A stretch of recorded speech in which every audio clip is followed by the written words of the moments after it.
Right then, once again I was on Vlad9BT's channel and I noticed another video that I had to just lay out for you and tell you exactly what it was.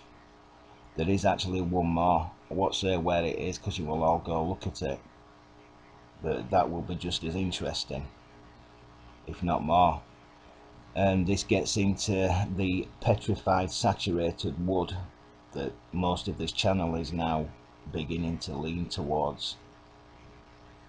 The rest of it is about calcified, saturated, solidified concrete, isn't it? Rebar. But this particular video, in fact, 90% of it, everything that you're going to see from now on, is petrified wood in one way or another, right? And it's strange because you can get what seems to be trees rotting away at the size of it, right? So look, I don't know if before the flood the wood, the trees that was on this earth were slightly different. And the site that I've just shown you there, so straight off the bat, this is getting back into all the petrified, saturated wood that I have been showing you very recently. It's where much of my work has led me. That's not to say that they built with concrete en masse like we do today.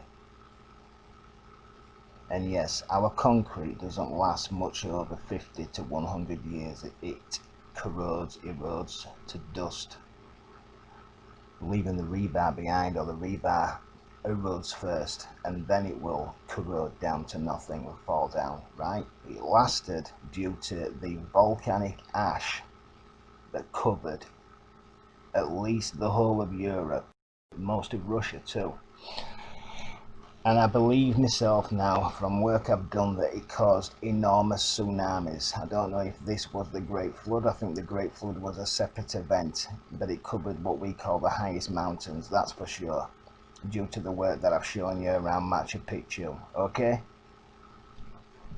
But I'm going to zoom in on the corner of this, what they have now built into a gate, and you will see that this is absolutely petrified wood.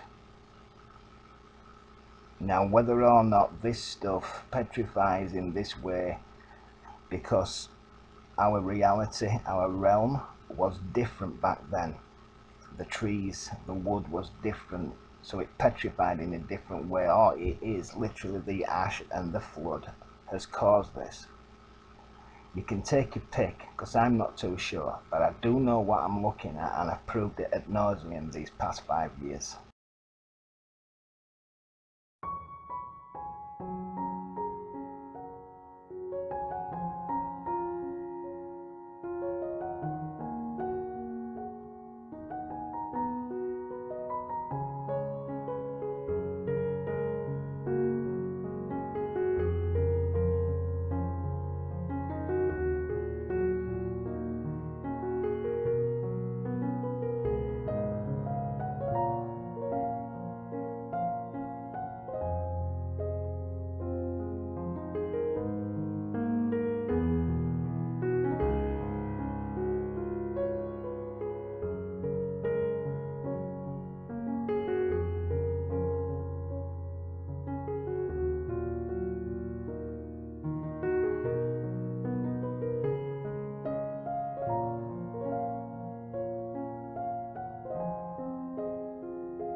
Right, I'm just going to speak for a little bit longer on this video.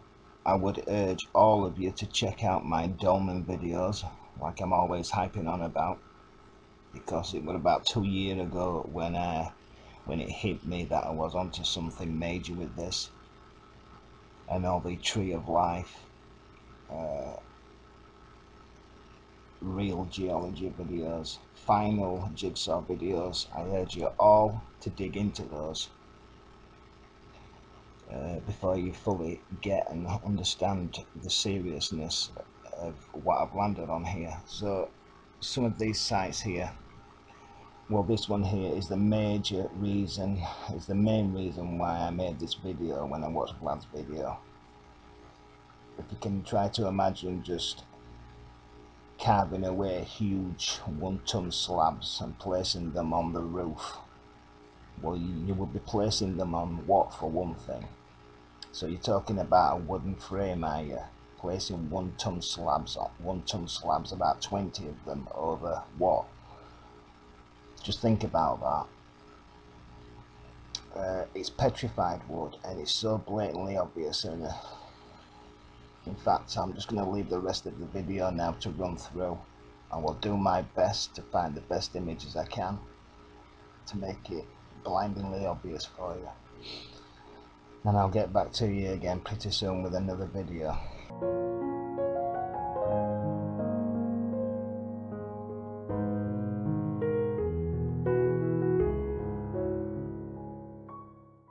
I do want to come back in and say this though, on this particular image here, because if you look at the little, what look like door stoppers, little pieces of wood shaped in a V section, yeah, you tap them in between the big blocks that you're looking at there, and you do that just to tighten the whole roof up, tighten the wooden framing up.